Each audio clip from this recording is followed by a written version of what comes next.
People love to say artificial intelligence is just math, but that's not an insult, it's a clue. A machine that writes, that paints, that reasons, built from symbols you could put on one page. So let's name everyone. Neuron, vector, matrix, dot product, gradient, softmax. 6 ideas, one learning machine. Let's build it. It starts with one idea borrowed from your own head. A single neuron gathers signals and decide whether to fire. Each input gets a weight, how much it matters. You sum them up and add a bias. That's the whole neuron. Written cleanly, it's just weights dot inputs plus bias. Hold on to that dot, we'll come back for it. Those inputs and weights, they are vectors, lists of numbers. And a list of numbers is also an arrow pointing somewhere in space. Here's the magic. Give every word a position and meaning becomes geometry. Similar things sit close together. Take king, subtract man, add woman, and you land near queen. The direction itself carries meaning. Stack many neurons' weights together and you get a matrix, a grid of numbers. One object, a whole layer. But a matrix isn't just storage. It's a machine that bends space. Feed it a grid, it rotates and stretches. And each row of that matrix, dotted with your input, is one neuron firing. The whole layer in a single multiply. Remember that dot we saved? Multiply matching entries, add them up, one number out. But that number means something.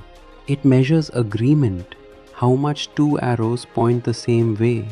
This one operation, similarity between vectors, is the beating heart of attention. Keep it in mind. Stack straight lines and you only ever get a straight line. To learn curves, the network needs to bend. So after each layer, we add a kink, an activation function. ReLU just says negatives become 0. Add those kinks between layers and suddenly the network can wrap around anything. That's what makes it powerful. The network makes a guess. Reality has an answer. The gap between them is everything. We square the gap so it's always positive and average it. One number. How wrong are we?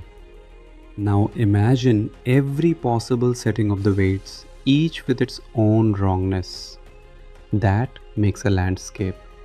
To go downhill, you need to know which way is down. That's a derivative, the slope under your feet. In many dimensions, all those slopes bundle into one arrow, the gradient. It points straight uphill. But we want down, not up. So we simply go the other way. Negative gradient, downhill. Learning is just this, over and over. Check the slope, take a step down, roll toward the valley. But step size matters. Too big, you bounce past the bottom. Too small, you crawl forever. And there it is, the rule behind every trained model. New weight equals old weight minus a small step downhill. But a network has millions of weights. When it's wrong, which ones are to blame? The answer is one rule from calculus, the chain rule. Multiply the local slopes layer by layer backward. So the error flows backward through the whole net, handing each weight its share of the blame. Then everyone adjusts.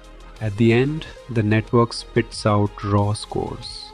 No rules, any size. We call them logits. Softmax fixes that. Exponentiate, then divide by the total. Now they are positive and sum to 1, a probability. And that distribution is the model deciding. This is literally how it picks the next word. And to grade a probability, we use cross entropy. It punishes confident mistakes the hardest. Remember the dot product? Attention gives every word a query and a key, and dots them to ask, who should I listen to? Scale it, softmax it into weights, then blend the values. That whole famous formula is just the tools we already built. So, neuron, vector, matrix, dot product, gradient, softmax. Not magic, a stack of simple math stacked just right. It all reduces to one loop. Guess, measure how wrong, step downhill. Do it a billion times and it learns. Thanks for watching. If the math finally clicked, you know what to do. See you in the next one.